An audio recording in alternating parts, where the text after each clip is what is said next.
Thinking about buying a new MG ZS, but you're worried the base model might be a little bit slow, and it is quite slow? Well, MG has now announced a turbo version. So today I thought I'd do a virtual drag race showing the difference between the two. Now obviously the turbo is going to be quicker, but by how much? So what are you actually getting for the extra money you're paying? It's a little bit unfair because the turbo is only available in top spec Essence trim, while the base model Excite is available in Excite and Essence. But what that means is the turbo is a little bit heavier because it's weighed down with extra luxuries. But I mean, the engine itself would be a little bit heavier as well because the turbocharger physically weighs a little bit as well.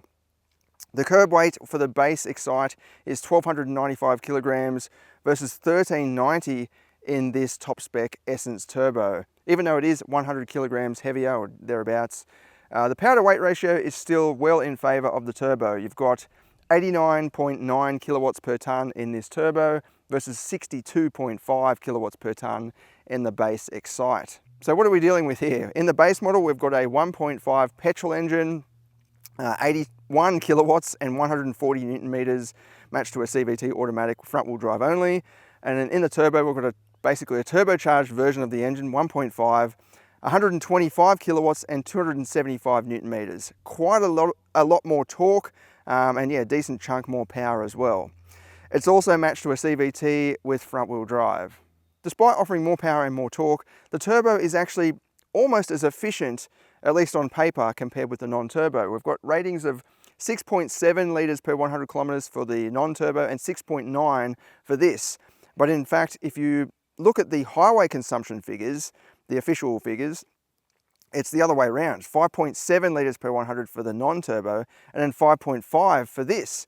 So if you are planning to do a lot of highway touring or country driving, the turbo is, or it has a potential to be more fuel efficient and use less fuel because it just surges along. You don't have to push the pedal as much to keep things going. If you're in the city a lot, then yeah, it might be a bit of a equal measure. I think if you're going to load the vehicle up with some people or belongings and stuff, then the turbo probably will come out on top because again, you don't have to push it as much to achieve the same job. Other little details, the top spec Essence comes with 18-inch wheels wrapped in 215/50 Gitty tyres, while the base model comes with 16-inch wheels wrapped in 215/60 Linglong tyres. Now, as we saw in the performance test recently, braking performance is not very good in that base model, over 45 meters.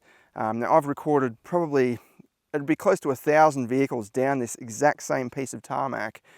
And I've noticed that dual cab utes do a 100 to 0 stop in around 40 to 42 or 43 meters. And if they're fitted with all-terrain tires, over 45 meters or 44 meters seems to be the average, or if they're really chunky off-road tires, maybe 47 meters. So for the base model to record almost 46 meters with, road tires, it's only a lightweight vehicle as well, I think that's it's not good enough. So it'll be interesting to see how these tires fare up. They're the same width, but yeah, just slightly better quality. Gitty I think is better than Linglong, in my opinion, in my experience testing various vehicles with these types of tires. Another interesting thing to note is the turbo requires 95 RON fuel, while the base model non-turbo can take 91 RON. So there's another thing that you can factor in when you're weighing up the two. But we'll do the drag race now and see which one's quicker. Well, we all know the turbo is going to be quicker, but by how much? And then I'll talk a little bit about what I think is best out of the two.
There we go, the turbo absolutely smashes the non-turbo, as you may have expected.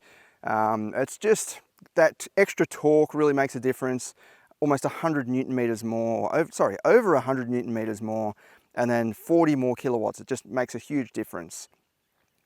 Obviously, neither of these are meant for drag racing or going fast, but I do think that base model is a little bit concerning when you're driving along the highway and you've got a few people in the vehicle or some cargo in the boot, and you're going up a bit of an uphill stint along the highway going 100, and you find yourself into a situation where you need to overtake a slow truck, and there's lots of vehicles coming up behind you as well. You put your foot down and it just goes nowhere. Whereas this, it actually gets up and goes, and you can overtake safely in time without rushing or just doing a bit of guesswork. This will easily do it. I think the base model is interesting because it's so cheap. So if you just want cost, if you just want a second run around, you live in the city, you don't care about performance at all, I think the base model is the one to go for. I actually like the interior of the base model more with the fabric trim sections across the dash and door trims. This goes for a more elegant and luxurious trim package with leather or leatherette everywhere. But it's just a little bit monotone in my opinion, whereas the other one, the base model with the fabric, just breaks it up a little bit. The top spec model also comes with a sunroof. It's pretty much a full panoramic roof and a digital instrument cluster. Another thing I don't like about the top spec Essence is this metallic trim on the steering wheel. So I was driving the other day, in the middle of the day, sun was bright, and these metallic trims are angled perfectly to reflect the sunlight straight into my eyes, and it was actually really off-putting, to the point where I had to cover it up a little bit just while I made a turn, and then the sun was kind of behind me. But yes, I don't think it's a good idea for any manufacturer to put reflective or semi-reflective metallic trim on top of the steering wheel. Fair enough if you want to put it down here or add the buttons and all that sort of thing, but these big panels, I mean, they're not big, but it's a big flat surface that just reflects the light. Also, like with other vehicles, these screens are quite bright at night time. So you can go in here and you've got light and dark modes. If you put it on the dark mode and turn it all the way down, it's still spraying quite a bit of light. The other day I was driving at night for about half an hour, and it literally gave me a bit of a headache because it was just too bright. And I've got it at the lowest setting. You can also go into the instrument cluster there and put it on the lowest setting. There's 3 different settings, but it's still far too bright. I've found that more expensive vehicles, the screens you can turn right down, or this black section is more black, whereas in this at night time, this is all kind of grey. It's not actually turned off screen. So yeah, it's just something to note. If I bought this car and I had to drive it every day, I would literally take a little towel with me to cover up some of the screen, because yeah, it just drove me absolutely nuts. Now I know you can turn the screen off somewhere, but I haven't been able to find it, because when you I saw somewhere when you put it on auto, or it said something that basically was confirming when the screen is off, this happens. I just can't find the actual off button. I'm sure there is somewhere, but I just can't find it. In terms of the handling and so on, well, as you saw, the braking performance is a little bit better with these tyres. And I think the handling and the steering response is a tiny bit better. They're lower profile tyres as well, so the turning response is going to be quicker naturally, just because it doesn't have as much sidewall. But yeah, I think overall the MG ZS, the latest model, is pretty good handling. It's got good suspension, absorbs the bumps and so on. It's just a little bit floppy and sort of sloppy, and there's a bit of pitching and roll going on. But I think it's acceptable for this category of vehicle and for this price range. What would I buy? Well, to be honest, and it's probably going to come as a surprise, I would probably buy the base model, because it's just all about saving cost. I genuinely like the interior in the base model more than this. This is just a bit sort of vanilla and nothing interesting apart from the digital gauge cluster. It's basically the same, but just all monotone and leather. I know the braking performance is quite terrible in the base model, so I'd definitely fit some better tyres, and that should improve it straight away. This, as we saw, does a shorter stopping distance compared with that, just with a change of tyres basically, and this is a heavier model. So usually heavier vehicles take a little bit longer to brake, especially if they've got the same braking setup, like the same physical components. But yeah, overall, if I was after a base, you know, cheap run-around second vehicle, then I would probably go with the cheapest model, the 26,990 Excite. It's no longer the cheapest SUV money can buy. That's now the Tiggo 4, I believe. What would I go for out of those two? I'd probably still take the MG to spend an extra 2 or 3 grand, because I think the interior is much better quality, and the ride and handling is a little bit better as well. In saying that, if I was going to spend 32 grand on something like this, I'd probably step over to another brand, like get a Hyundai or Mitsubishi or something like that. Even the outgoing ASX, I'd probably prefer over this particular variant. 32 grand is a lot to spend on what is still quite a new brand in Australia.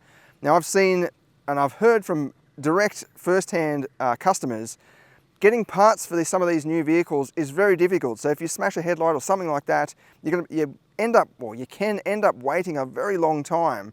These new brands are happy to ship over full complete vehicles, but when it comes to parts, there might be a little bit of a hassle compared with some of the established brands. But I can see the appeal though. It's pretty quick, so there's that.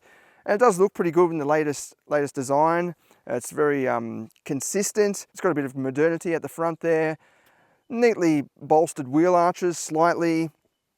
And then you've got the polished metal trimmings everywhere. But yeah, as I said, I'd definitely swap the tyres on the base model to get better braking and just drive it around the suburbs or in the city. You'd never drive that as a long-term vehicle on the highways, because it's just, I'm not going to say dangerously slow, but it is very, very slow. And as I said, if you've got some people in the vehicle, it's even slower again. Tell me what you think though, out of these two. It's a 4 grand price difference. What would you buy, or would you buy something else altogether? Thanks for watching.